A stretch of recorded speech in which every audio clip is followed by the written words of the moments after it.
오늘은 종교개혁 500주년 기념주일이라 종교개혁에 대해서 살펴보고 있습니다. 오전에는 종교개혁의 선구자라고 할 수 있는 루터를 살펴봤고, 이 시간에는 종교개혁을 체계화시키고 조직화시킨 칼빈에 대해서 또 생각을 해보겠습니다.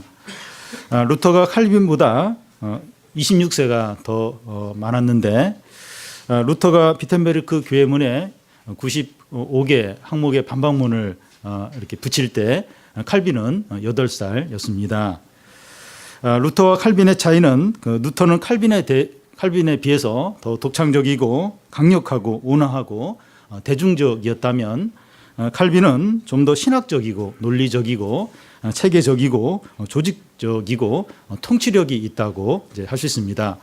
그 초상화가 이렇게 그 루터와 칼빈의 초상화가 있는데, 루터는 좀 이렇게 얼굴이 둥글어요. 얼굴도 좀 크고 이렇게 좀 사람이 좀 온화하게 이렇게 그런 느낌이 들고, 칼빈은 턱이 삐죽합니다. 이렇게 얼굴도 세모 모양이고 아주 이렇게 날카롭고 조직적이고 아주 논리적이고 체계적이고 그 외모에서도 그런 인상이 느껴집니다. 칼빈은 프랑스 사람입니다. 칼빈의 아버지는 교구, 주교, 법무원, 법을 이제 하는 그런 사람이었는데, 그는 그 아버지의 뜻에 따라서 오르딘 대학에서 법학을 전공을 하고, 몽테뉴 대학에 들어가서 인문학을 배우게 되는데, 그 당시 유명한 그 인문학자 에라스무스, 좀 이름을 들어봐서 아시겠는데, 그 에라스무스와 이렇게 대등할 정도로 인문학에 아주 뛰어난 재능을 가졌습니다. 그러던 중에 칼빈이 갑자기 예수님 믿고 거듭나게 됩니다. 그부터 죄에 대한 깊은 깨달음을 갖게 되고, 하나님의 거룩에 대한 인식이 생기게 되고, 바울 서신을 공부하면서 은혜를 받게 됩니다. 젊은 칼빈은 교만과 편견과 고집으로 가득 찬 청년이었는데, 예수님을 믿고 나서 자신의 뜻보다도 하나님의 뜻을 따라서 겸손한 그런 사람으로 바뀌게 됩니다. 이 칼빈이 젊었을 때 예수 믿기 전에 그렇게 교만하고 고집스럽고 아주 자기 생각이 분명하고, 근데 예수 믿고 나서 자기 뜻보다도 하나님의 뜻에 우선하고 그런 겸손한 사람으로 달라지게 됩니다. 성경에 대한 태도도 많이 달라지게 되는데, 예수님 믿기 전에는 성경은 그냥 유익한 하나의 책이다 그렇게 여겼지만, 이제는 그 유일한 책이고 정확무하고 모든 가르침 중에 최고의 가르침이다 그렇게 여기게 됩니다. 그래서 그는 오직 말씀 연구에 전념을 하고 말씀의 사람으로 바뀌게 됩니다. 그는 하나님의 말씀을 깨닫기 시작하면서 하나님의 은혜에 사로잡히고 하나님의 주권과 영광만을 높이는 인물이 되었습니다. 칼빈은 일평생 동안 하나님 앞에서 살았지만, 자신의 많은 약점과 그 실수를 항상 슬퍼하면서 마음속으로 하나님을 두려워하면서 살았습니다.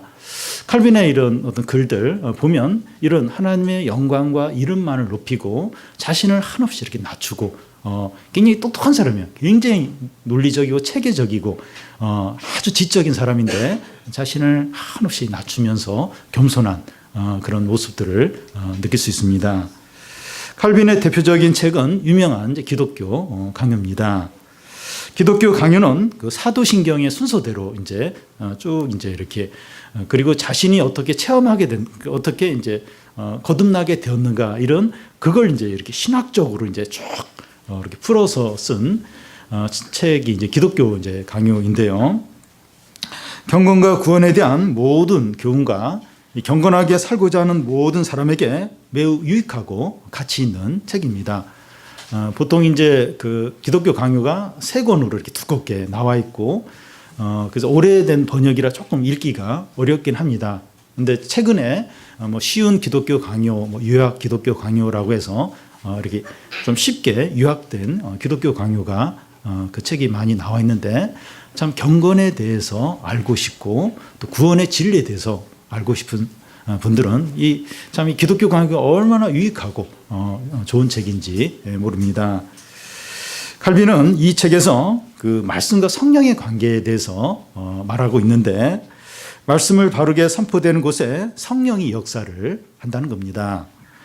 말씀이 바르게 선포가 되면 성령께서 말씀을 듣는 사람의 마음 가운데 역사하셔서 죄를 깨닫게 하고 회개를 하게 해서 믿음이 회복되도록, 믿음이 생기도록, 믿음이 살아나도록 한다는 겁니다.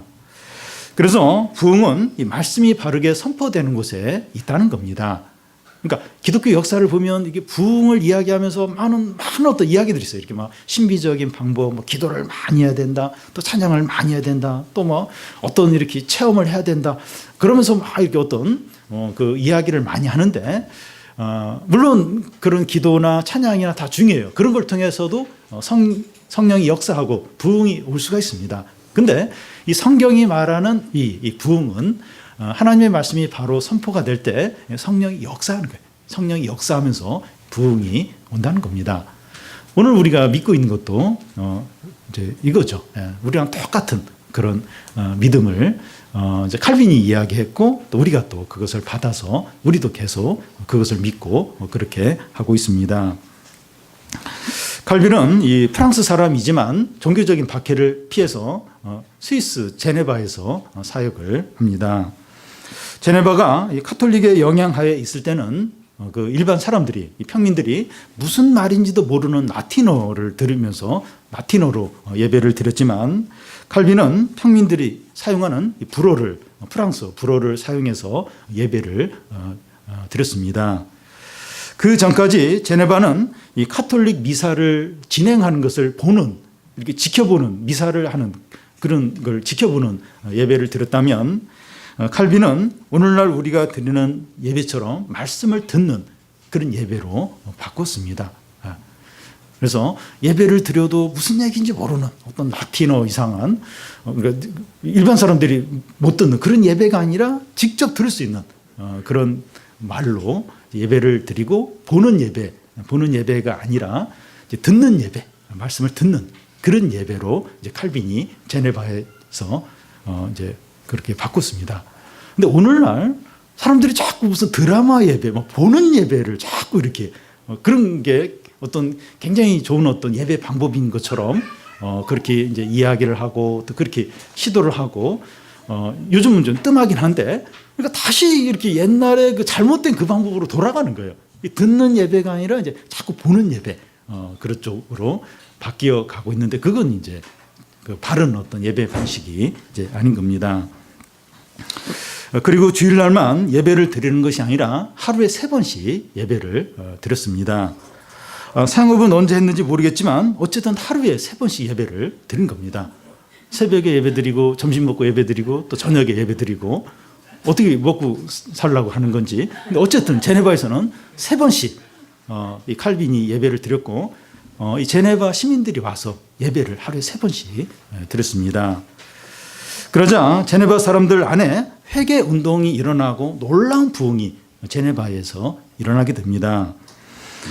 제네바의 부흥이 일어나기 전에 어떠했는가 하는가 하면, 주민들 사이에 파벌로 다 이렇게 사람들 관계가 찢겨져 있었고, 온갖 미신에 빠져 있었고, 술과 오락과 온갖 부도덕한 생활 가운데 젖어 있었고, 기독교 진리에 대해서는 무지했었습니다. 그런데 칼빈이 말씀으로 부흥을 일으키자 제네바의 모든 것이 바뀌었습니다. 술집도 문을 닫고, 이제 뭐 이런 막 오락이나 막 이런 것들도 이제 이런 거 이렇게 사라지고, 완전히 제네바 이 도시가 말씀으로 바뀌게 됐습니다.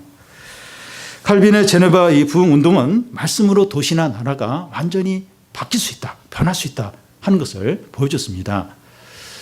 1900년대 초인가요? 1940년대, 50년대쯤에 그 네덜란드의 그 화란이라고 하는데, 네덜란드에서 수상이 아브라함 카이퍼라는 사람이 수상을 하면서, 이 사람은 아주 독실한 이렇게 칼빈주의자고 그 이제 기독교 신자인데, 이 사람이 수상을 하면서 막 뭐 그 나라의 모든 걸 막 다 바꿨어요. 기독교 어떤, 그래서 술집 같은 것도 막 없애고, 그래서 한때는 네덜란드의 기독교 신자가 90%가 될 정도로, 물론 이제 수상을 내려오면서 또 이제 네덜란드는 다시 이렇게 세속화가 됐는데 어쨌든 이게 말씀으로 이렇게 도시나 나라가 바뀔 수 있다는 거예요. 완전히 사람들도 바뀌고 모든 삶도 달라질 수 있다는 걸 이 칼빈이 제네바에서 그것을 보여줬습니다. 칼빈의 삶은 하나님의 중심이었고 오직 그리스도를 추구했고 그의 가르침은 성경 중심이었습니다. 칼빈에게 하나님을 안다는 것, 하나님을 안다는 거 하는 것은 하나님이 자신을 성경과 그리스도를 통해서 나타내셨고 하나님을 예배하고 감사드리며 하나님 앞에서 인간의 우둔함을 겸손하게 받아들이고 하나님의 말씀에 순종을 하고 모든 인간관계와 우주 만물 안에서 하나님을 경외하는 것입니다. 칼빈에게 하나님을 안다 하는 것 이런 의미가 있었습니다. 칼빈은 일생 동안 두 가지 확신 가지고 살았다고 합니다. 하나는 하나님은 모든 것이며 인간은 아무것도 아니다. 하나님이 모든 것이고 인간은 아무것도 아니다 하는 것과 다른 하나는 하나님께는 모든 것이 선하기 때문에 그를 찬양해야 된다. 어떤 상황에서라도 하나님은 찬양해야 된다. 그리고 하나님은 모든 것이다. 그리고 인간은 하나님 앞에서 아무것도 아니다. 이런 확신을 가지고 평생을 살았습니다. 만약에 칼빈이 없었다면 종교개혁은 일시적인 어떤 신앙운동으로 그치고 또 좀 그냥 사라져 버렸을 겁니다. 무엇보다도 이 칼빈의 가장 위대한 업적은 이 말씀을 바르게 선포할 때 성령이 역사해서 부흥이 온다 하는 성경의 어떤 가르침을 재발견했다는 겁니다. 사도행전에 그걸 우리가 많이 볼 수 있는데 이렇게 바른 말씀을 복음을 전하면 그때 성령이 임하면서 막 사람들이 회개하고 부흥이 일어나는데 칼빈이 그걸 이 성경의 가르침을 다시 발견하고 그것을 다시 드러냈습니다. 이 가르침은 종교개혁 이후에 개신교가 계속해서 부흥할 수 있는 원리를 가르쳐 준 것입니다. 그러니까 1517년 그때 이후로 종교개혁이 일어나고 나서 개신교회가 계속해서 이런 부흥의 역사가 계속 일어났어요. 근데 그 원리가 뭔가 하면 이 칼빈이 여기서 말한 이 말씀을 바르게 선포되면 성령이 임하게 되고 성령이 역사하면서 사람들이 회개하고 부흥이 임한다. 이 원리에 따라서 개신교가 한 번씩 몇 년 만에 한 번씩 계속해서 이런 부흥을 이제 누렸습니다. 오늘 우리들도 부흥을 구하는데 말씀이 바로 선포가 되고 성령이 역사해서 부흥이 임하게 해달라고 칼빈이 가르쳤던 그 동일한 원리를 가지고 우리가 오늘도 이렇게 기도를 하고 또 부흥을 간구하고 있습니다. 그러니까 우리가 지금 이렇게 막 이렇게 강조하고 또 이렇게 중요하게 여기는 게 이 칼빈의 어떤 그런 가르침 거기서 이제 다 왔다고 할 수가 있습니다. 다음 주일에도 이 기회가 되면 말씀을 바르게 전할 때 성령의 역사로 부흥이 일어난 그런 예들이 있는데 우리나라에도 평양에서 1907년에 엄청난 부흥이 일어났습니다. 그걸 혹시 다음 주일에도 한번 또 살펴볼까 합니다. 우리 중에 궁금한 것이 있을 수 있는데 이 가톨릭 교회에서 종교 개혁을 통해서 개신교가 이렇게 나왔는데 이 가톨릭 교회가 원조인가 아니면 개신교가 원조인가 하는 겁니다. 이 가톨릭에서는 자기들이 정통 기독교고 이 개신교가 이렇게 우리에게서 뛰쳐나갔다, 좀 이단이다, 이제 그렇게 이제 말합니다. 그런데 이 가톨릭이 정통 기독교에서 벗어났기 때문에 종교 개혁이 일어난 겁니다. 종교 개혁은 이 가톨릭 종교 개혁은 정통 기독교로 돌아가자 하는 그런 이제 운동입니다. 오직 성경, 오직 믿음, 오직 은혜로 돌아가자. 이제 정통 기독교로 돌아가자. 이게 이제 종교 개혁의 목적이었습니다. 그래서 이 가톨릭이 정통 기독교에서 벗어난 것이고 이 개신교가 정통 기독교를 이어서 계속 가고 있다고 볼 수 있습니다.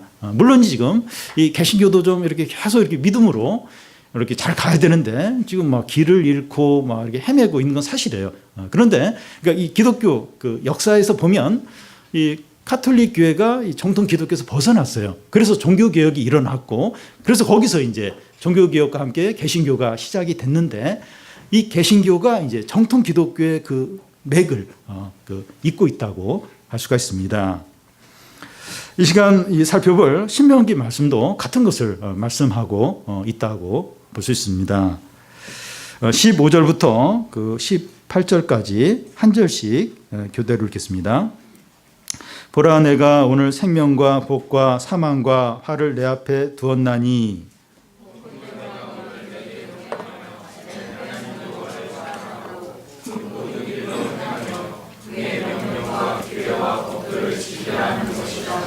왜냐하면 내가 생존하며 건강할 것이요 또 내 하나님 여호와께서 내가 가서 차지할 땅에서 내게 복을 주실 것임이니라. 그러나 내가 만일 마음을 돌이켜 듣지 아니하고 유혹을 받아 다른 신들을 절하고 그를 섬기면 내가 오늘 너희에게 선언하노니 너희가 반드시 망할 것이라. 너희가 요단을 건너서 차지할 땅에서 너희가 이기지 못할 것이니라. 예. 모세는 이스라엘 백성들에게 너희 앞에 생명과 복과 사망과 화를 내 앞에 두었다고 합니다. 선택을 하고 결단을 하라는 겁니다.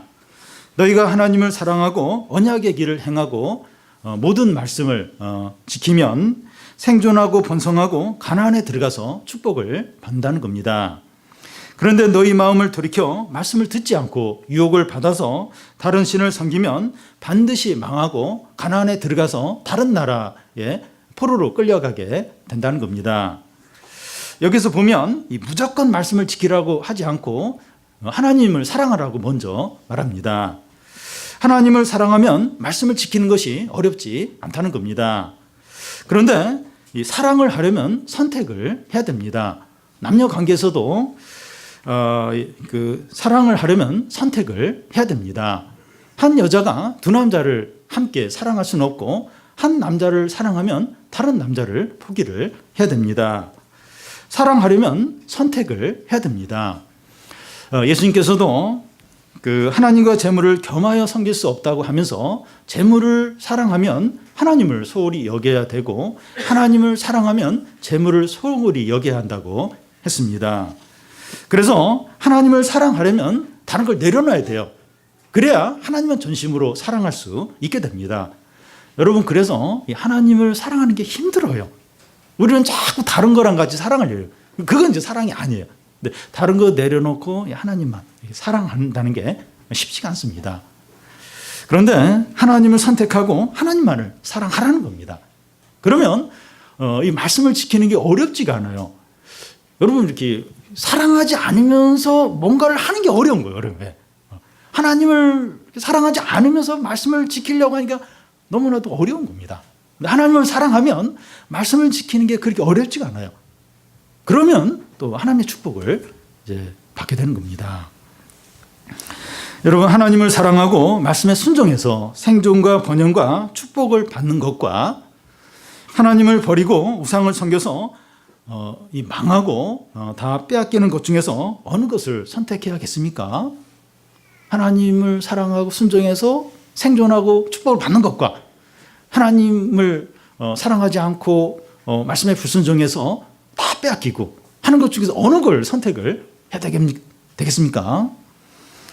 당연히 하나님을 사랑하고 말씀에 순종하는 쪽을 선택을 해야 합니다. 그런데 이스라엘 역사를 보면 이스라엘 백성들이 하나님을 버리고 우상을 선택해서 결국 망하고 가나안에서 쫓겨나게 됩니다. 이게 이스라엘 역사입니다. 여러분, 사람은 모든 피조물 중에 가장 지혜로운 그런 존재입니다. 그런데 인간은 가장 어리석고 미련한 선택을 합니다. 우리 주위에도 공부도 잘하고 머리도 좋고 재능도 많은 사람들이 있는데 하나님을 버리고 돈과 직장과 성공 같은 일시적인 선택을 하는 사람들이 많습니다. 교회 역사를 봐도 이 가톨릭 교회는 하나님을 버리고 우상을 선택해서 1000년을 그렇게 보냈습니다. 그래서 종교개혁이 일어나서 하나님을 사랑하고 말씀으로 돌아가자, 이렇게 이제 한 것입니다. 여러분, 우리는 어떤 선택을 하고 있습니까? 하나님을 사랑하고 말씀에 순종해서 이 생존과 번영을 누리는 그런 쪽과 하나님을 불신하고 또 다른 걸 이렇게 쫓으면서 그래서 이렇게 망하는 어떤 그런 쪽 중에 어느 쪽을 선택을 하고 있습니까? 하나님을 사랑하기 위해서 다른 것을 포기합니까? 한번 생각을 한번 해보십시오. 내가 하나님을 사랑하기 위해서 뭘 포기하고 있는가? 뭘? 혹시 하나님과 세상의 양다리를 거치고 있지 않습니까? 여러분 하나님과 이 세상과는 일치하는 게 없어요. 그리고 너무 멀어요. 이 하나님과 세상과 너무 멉니다. 그래서 이 양다리를 걸치면 이렇게 찢어져요. 찢어집니다. 서로 너무 다른 걸 이렇게 같이 사랑하려고 하면 이게 같지가 않으니까 찢어집니다. 찢어집니다. 어리석고 미련한 선택을 하지 않아야 됩니다. 신앙의 선택을 잘해야 돼요. 신앙생활 잘해야 됩니다. 19절, 20절 우리 한 절씩 교대로 읽겠습니다. 내가 오늘 하늘과 땅을 불러 너희에게 증거를 삼노라. 내가 생명과 사망과 복과 저주를 내 앞에 두었은즉 너와 내 자손이 살기 위하여 생명을 택하고